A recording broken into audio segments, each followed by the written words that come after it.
Well, first of all, I'd like to say thank you to Rhonda. It's always nice to be introduced, even in these fairly new and awkward times. Second thing I'd like to say is that I would much rather, from my perspective, to be doing this live in British Columbia. First of all, because if I were in British Columbia, I wouldn't be in Toronto, and I always regard that as an advantage. And secondly, it's so much better, and I hope you understand this. It's so much better if one is delivering a presentation, both to the people who are suffering the listening to it, and even the poor bastard who's giving it, which would be me, if actually we were present in the same room. These are the expedients that we've brought to bear during the strange time that we now have what we are very familiarly calling these virtual meetings, and they are a service. But they're no replacement for the real thing. we're denied the dynamic of personal presence. And while I'm boring at the best of times, I think in this particular context, the risk of being so is even greater. Also, again, as I'll preface, I'd like to thank, the BC agricultural sector.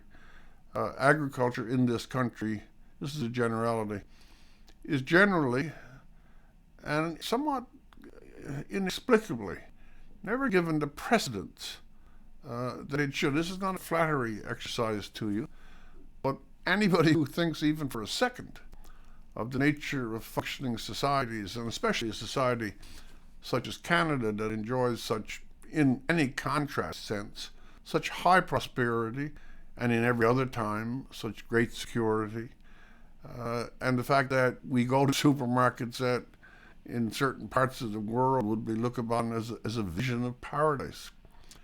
We forget, or we don't appreciate, which is much the same thing, just how much of our contentment and ease of living is supported by the fact that we never, in any substantial sense, worry about the food supply. This is a cardinal achievement. It's one of the little bugbears of mine that Canadian citizens don't appreciate to the degree that perhaps we should, just how far we've come from the early days of this country and how far a relatively small population, 35 million people is, in the world's terms, is not large, has managed to build so successful a country. And that depends on cardinal industries.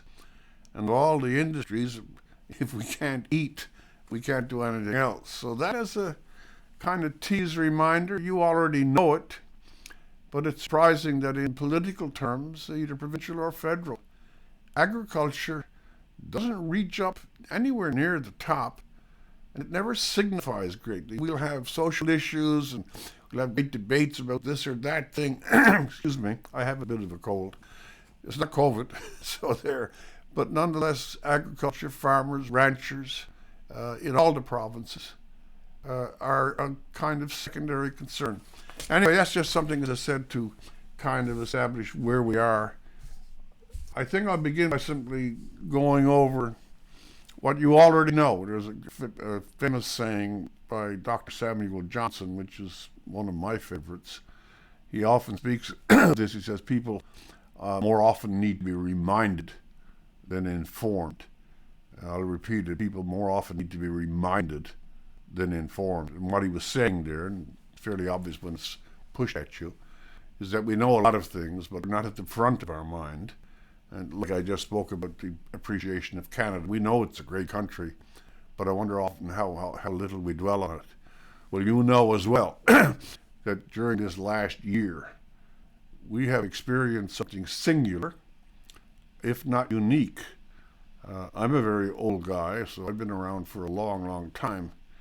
And from the day that Newfoundland joined Confederation, which is 1949, to the present moment, I cannot remember a year, and it is a year now, that has been so strange, in certain ways, certainly so anxious, so full of constantly changing apprehension, and a year, but this is the bigger point, in a year in which, aside from the health threat, which is the priority one, this country as a whole, and all the regions of it, the provinces, the territories, the small towns, the cities, have had to digest such an onslaught on normal activities, normal exchange, normal human interaction, and economic.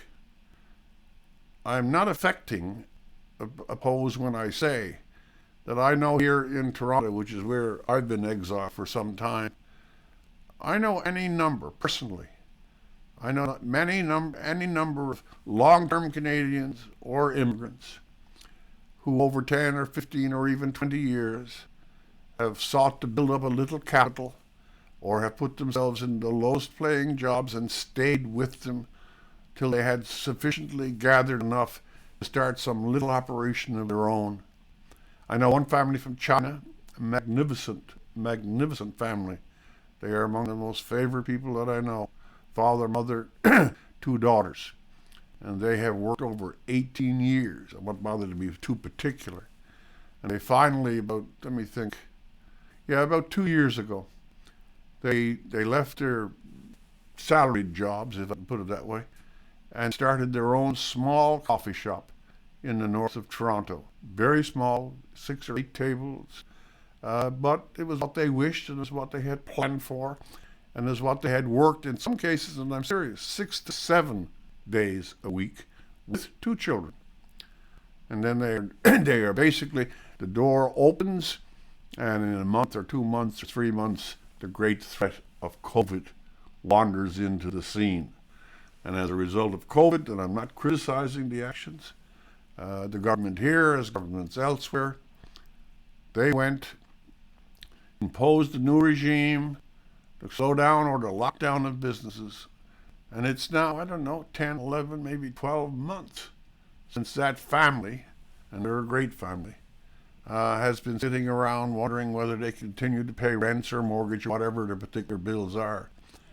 Multiply that by the thousands, and just give consideration to just how much this particular this particular year that this whole country has endured, has for many, especially at the mid to lower levels, they have carried such anxieties, such burdens, and that's not going into the impact on health. It registers more strongly when you have a personal example. And as I say, I have several, and I'm certain that among the people who are listening to this, each of you has some particular or set of particulars that fit the same circumstance. We may be handling the health crisis as well as perhaps we could expect. I think we're not, but I won't get into the political aspect of it. But there's an underlying crisis, and this is where I want to specifically address your association.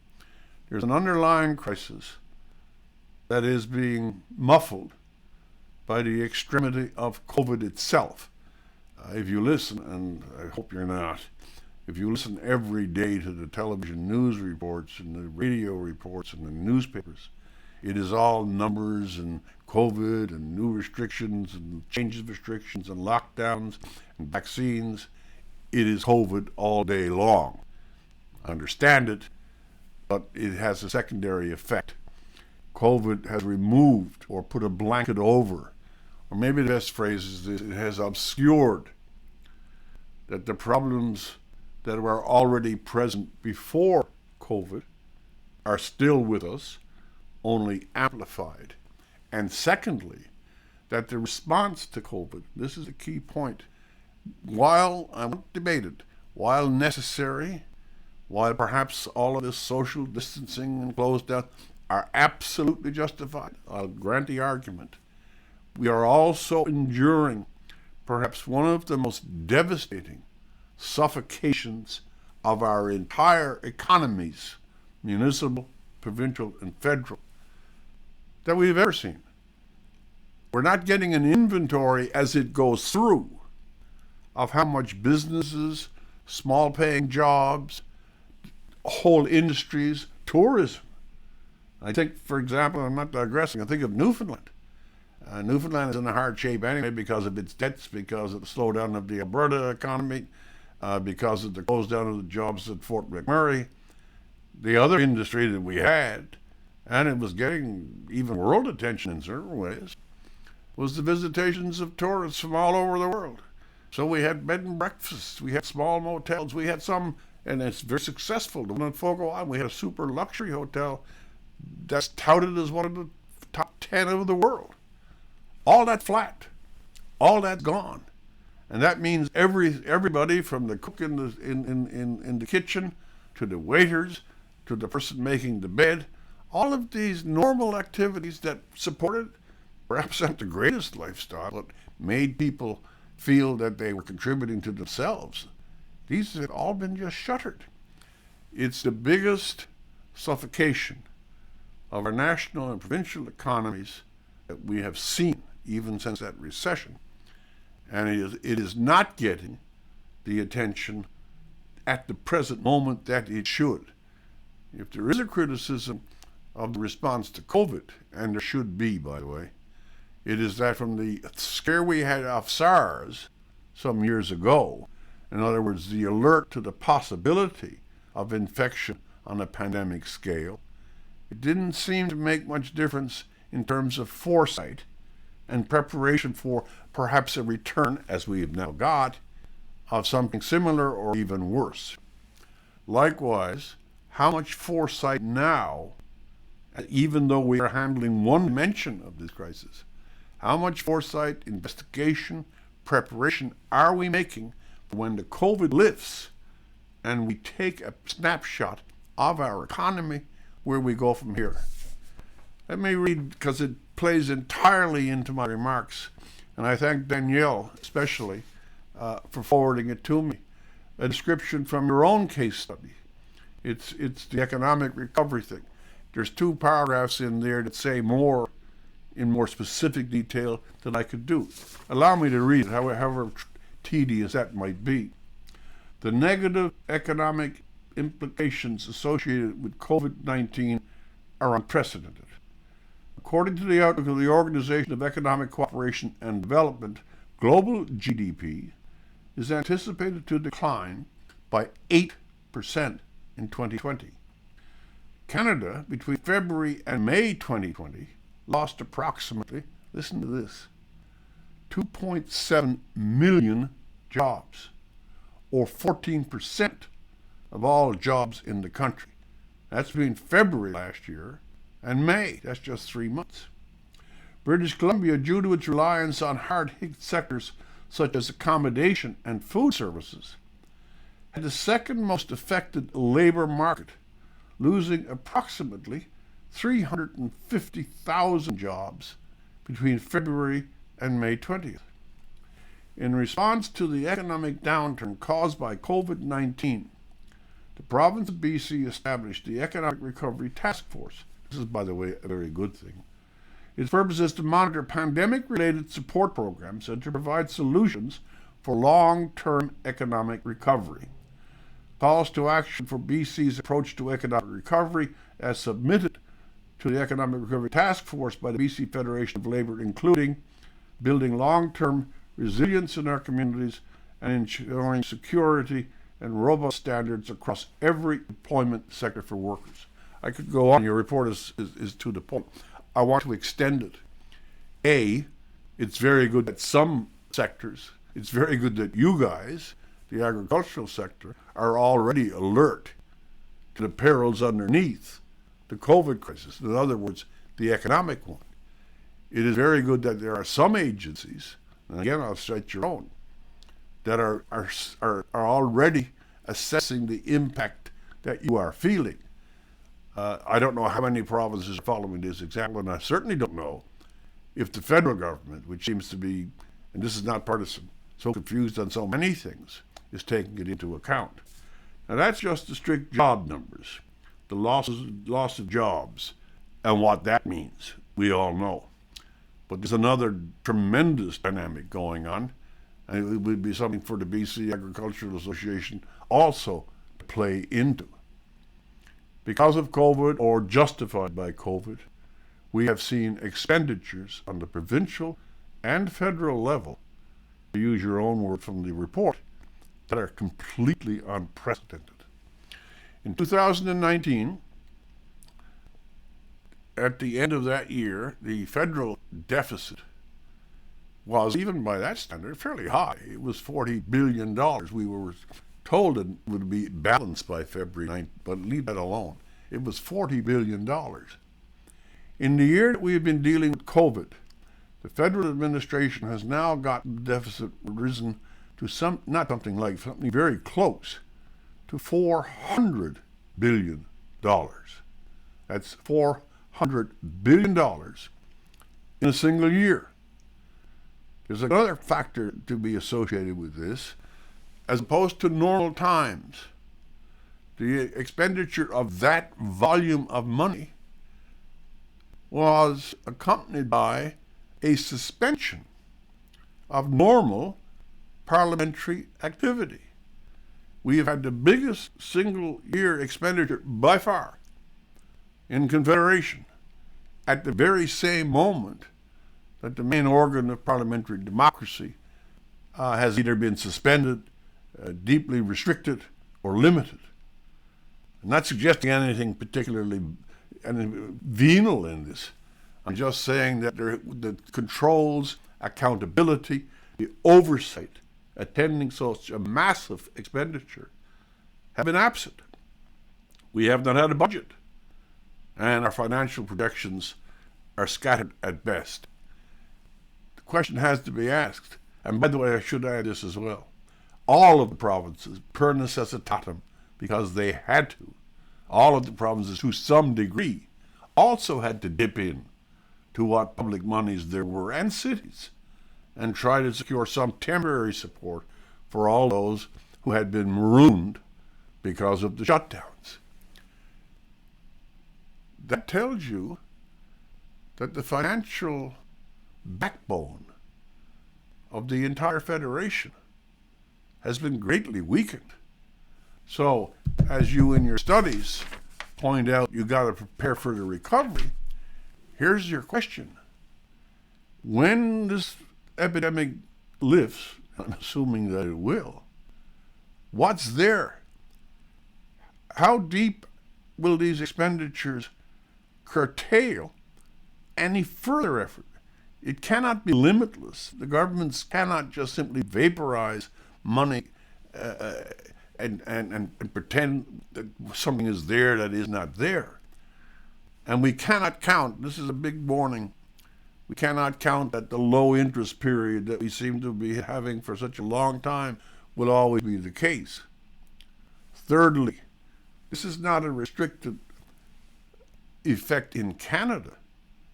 If this was just confined to us, and if the rest of the world was more or less in the same mode, in a safe and normal mode, if all the other economies were functioning to their full and robust strength as we've always seen, then perhaps the tremendous expenditures of one country, once it got rid of its particular crisis, could easily be caught up because it would enter back into the normal world. But these expenditures have been mirrored and replicated in every country. Mr. Biden is already promising another $2 trillion expenditure during COVID. In other words, the plans for an economic recovery in Canada have to take into account that when this particular circumstance lifts, that it is lifting globally, and that therefore the strains that have been put on public finances are also a global phenomenon. And if we have, and it is entirely possible, if we have after this any other economic shock, we are going to be in hard places. And this is something, again, to bring back to your particular group. As you are thinking forward, and this is not agriculture, although agriculture is obviously a very large part of it, but it is the agricultural community as part of the whole of the totality, bringing whatever influence it may have to promptings and cues and urgings for some real thinking on what is a very possible future second crisis. The need is now to take into account of how fragile or how exposed our entire economy is. And this is a great thing. There's another aspect of all of this that I think, even though I know that you're mainly concerned with your industry, but you're Canadian citizens before you're anything else. And I think it is worthwhile, even in discussions that may be along a sectoral line, to take into account, not partisan, to take into account the other things that this crisis has brought with us. It is a worrisome time. As I said, these things may have been necessary, but it's a worrisome time of how quickly and how easily over so short a period of time, under medical necessity, fine, we have seen such an abrupt change in human behaviors. Another thing that I believe is not getting measured and may once again have secondary effects well down the road is how much the interruption of our normal human exchanges, our gatherings, meetings. I mean, by the way, that's a secondary thing. Just think how many of the hotels and taxis and restaurants in every big and medium-sized city, how much they've been hit by the fact that we're no longer having great convocations of either business or academics. The impact on that aspect is another vast thing. But back to this, apart from the strains on individual families or individual workers or individual businesses or sectors brought about by the shutdown economically, how many people are under deep and unfamiliar stress? How many of those who have actually lost work, father or mother, no longer earning a paycheck, how much of a strain is that imposing on the families? Like the family I spoke of, you build, we like to use this phrase, we build a dream, we come to a new country, we fall in love with it, and we do the hard work and self-reliant struggle to finally claim our own independence and start our own little game. What kind of feeling is that arousing? How much of an awful smack in the head, to be used in vernacular, is that? Then there's the second thing. I keep saying that I'm not criticizing the measures, but I am offering cautions about them. The extent to which governments have now reached out and started imposing new restrictions, unheralded restrictions. You see them, people walking a dog getting either arrested or fined. The inconsistent use of certain forbidden associations. The up and down of when the lockdown is and when it isn't. Civil liberties are a large part of this, and with our parliament closed, more or less, the debates we should be having on some of the cardinal aspects of our democracy are not taking place. And that goes back to the previous point, and I want to stress this. The debates and supervision and accountability and explanation of why each expenditure is being made, how it is being administered, how it is being overseen. The Auditor General quite rightly says we want more staff. We cannot handle expenditure of this scale. Pass that by as well. Our parliamentary functions have diminished greatly, and government's power, municipal, federal, and provincial, have increased. And I would not like to see a situation where we became really accustomed to the idea that government power, however benignly inspired, suddenly can curtail the most essential exchanges of human behavior. This is a big deal. Here's another one, and you could talk with your colleagues in other provinces on this because you're all in it, if I may use a phrase, together. I've said that the COVID crisis has this great secondary impact, that all of the problems that were present in Canada before this tremendous visitation are still there. In the last little while, I'll give you the best possible current example. Because of the change of government in the United States, the Keystone XL pipeline is officially under cancellation. Now, in itself, as a singular event, apart from the ludicrous fact, incidentally, that there has been a debate on Keystone for 12 or 15 years. They built the pyramids faster than they've approved this thing. It was approved, Obama disapproved it, Trump reapproved it, Biden has now canceled it. But it reminded me particularly that if you're in Alberta now and you see that once again the only pipeline that might get out and might begin to bring your product, a product of your major industry, outside of a singular dependence and give it some world-class pricing, that once again, that's down. It is not good enough to say, well, it's all foreign business. Our governments, and I'm speaking of provincial as well as federal, this should be a pan-Canadian thing. Alberta has been estranged, and the attacks on its industry over the last 10 years have really been devastating. And Alberta has a case, and it is being felt. When its boom years were there, other places prospered. My own province, probably proportionately, more than any other.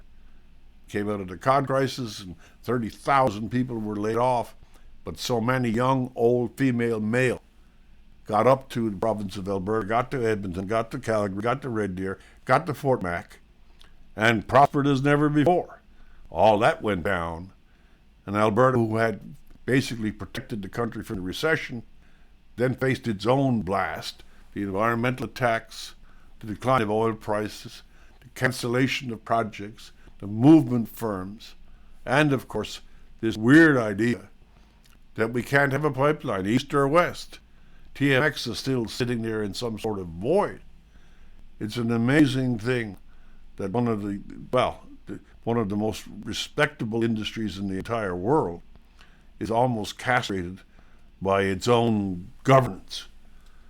That's one of the problems that's still there, and re-energized, if I can use an awful word in this context, by the cancellation of Keystone. Alberta is being reminded that in certain ways it has a second tier. I also spent some time last summer out in Saskatchewan. That was for meetings with farmers. And it's the same thing, it's the same issue, but from another angle. The only new tax, and with all these expenditures, $400 billion that we have seen come into this country, is a carbon tax. A carbon tax during essentially a worldwide recession, the greatest expenditures that we've ever seen in the history of the world, 2.5 million or something unemployed, and farmers out there trying to dry their grain now find themselves paying this ludicrous carbon tax during a period when almost all the industry of all the world, all the emissions are at their lowest level ever. You might think that that's just an ordinary, well, no, it isn't. There are strains within our confederation that are not being attended to. There are whole sectors, agriculture is one of them. There are whole sectors that are being ignored. The underlying threats to our economy are not receiving, from academics, from journalists, from politicians, they're not receiving the attention that they deserve. There is so much going on that COVID distracts us from some of our major problems. There's the psychology I've mentioned. There's the limitation on civil liberties, which is a very big concern. And there is the wholesale scattering. I wonder when we'll get the number of how many individual businesses, stores, small shops and malls, hairstylists, hotels, motels, how many people have been hit by this? And how much are you hearing about it? Well, if the initiatives are not coming, maybe they're preoccupied. If the initiatives are not coming from those who we would expect would be bringing them, i.e. the elected or the professionally academic, then it comes down to the question of initiative is probably going to be left to people like you, people who are engaged. By the way, I just better not forget this. Here's one good, kind of call it the rainbow in all of this. And again, not to flatter you, but just to make it known. The one thing we haven't seen in this last and very strange year, at least in the big cities, and I have a brother in a very small town, in the big cities or very small towns, is that anybody worries that if they can get out of the house, if they're allowed to get out of the house, and if they want to go either to a convenience store or to a huge supermarket, if they want to buy their food, if they want their vegetables, if they want their meat, the food is there. Both in its endless variety, it's reliably there, it's there in quantity, there are no shortages. Imagine, hit by a crisis that we have not seen since the Second World War, lockdowns, new police authority, civil liberties curtailed, but the one thing that no one has to worry about in the main is that the nation's supply of the most essential resource, the food we eat, is there. So there's one sector, I believe it's yours, that can look at itself and say that even during all of this tangle and all of this anxiety, we have performed well, and we have removed or relieved Canadians of the one other anxiety that they could not carry. The supermarkets, and by the way, we should also point out the truckers and the clerks in those supermarkets. By the way, that's something else. They really should be given a bonus, but we'll get to that some other time. But the farming industry, farmers themselves, ranchers have performed above and beyond. So give yourselves a medal, and I mean it. But now, go back to the urging. You see by the report from which I read already, I've read the majority of it, and I've talked with Danielle. You seem to be ahead of the curve in certain ways, in that you are in an anticipatory mood, that you're not looking at now, you're looking at later. Where do we go from here? Well, first, some questions on your plate. Once this thing is over, will governments have the same amount of money to provide the normal range of services that we have become accustomed to? Will there not inevitably be the most severe cutbacks, regardless of the rhetoric? You can't get to a national debt of over $1 trillion in Canada, and a deficit now $400 billion, but hold your breath, it'll be 500 before. If interest rate changes, if, as I've alerted you, if the world economy takes a dive in the shadow of all this, how much can we depend on what we have becoming accustomed to? How much in our health, in education, in essential infrastructure, which needs drastic overhaul, in support for certain sectors of the economy, in the repair to the damages that the COVID has done in other areas. And also, it's still a health thing, outside of the COVID itself, the human disrepair that all this isolation and social distancing and stress and fresh anxiety, psychologically, there's a lot going on that's not being acknowledged. Well, you guys are thinking of that. I ask you to put other questions on the table than those that attend your own particular business. These are citizen questions.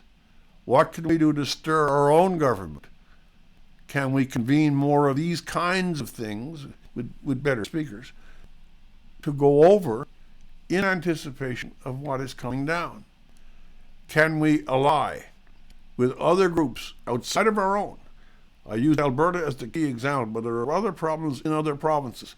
We should start talking about ourselves as a totality, as Canadians, not as BCers or Newfoundlanders, or not as some identity group, or not as some special interest, our own general interest. Is there any way you can form alliances with other enterprises and other associations to bring bigger voice and stronger attention to what you are already saying? I have no expertise in these things.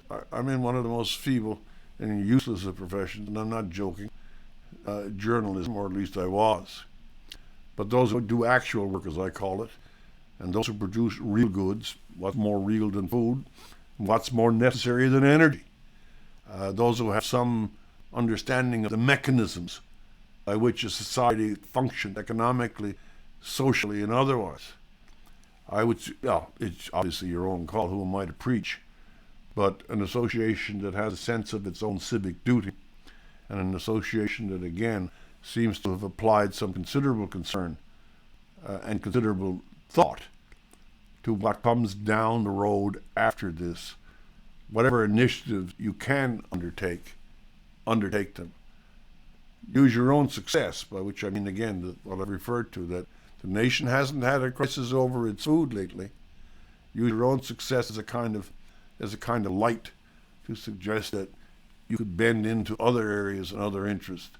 There's no reason why, if there's a dilemma in Newfoundland or a dilemma in Northern Ontario, that it shouldn't be talked over with people in British Columbia and vice versa. If the top level of the country's management is not paying attention to these things, then perhaps a sub-level, perhaps the enterprise level, perhaps those, again, as I say, who do actual work. I know I can't apologize for what none of us caused. I regret that we had to give this presentation through this means. It's better than nothing, but we'll guess about how much better. But it really is, it steals the energy and the connection, the communication that any presentation should have. Nonetheless, as I said, we must deal with what we have. And I just kind of wind her down by saying a couple of things. I've had a lot of contact over the years with farmers and with agriculture in a lot of provinces. I've had some splendid encounters. I know more than I did before about what's involved in your industry and the industries allied with it, from small farm to large mechanized operations. It's too easily taken for granted how smoothly overall this sector goes. And so, as I said at the very, very beginning, it would be much more pleasing to me, I don't know about you guys, if I were able to have been giving this before. Secondly, I will apologize for the fact that speaking alone in a room to a virtual audience robs you of some, let me just be kind to myself, robs you of some coherence and some energy. So if I haven't been as vital as you may have wished, I will apologize for that. Anyway, to your gala, to your operations, and to your continued successful functioning, I wish you the very, very best. My dealings have been mainly with Danielle, whom you all know, and I'd like to say a virtual thank you to her, both for her patience and for her courtesy. It's been very good, and thank you very much.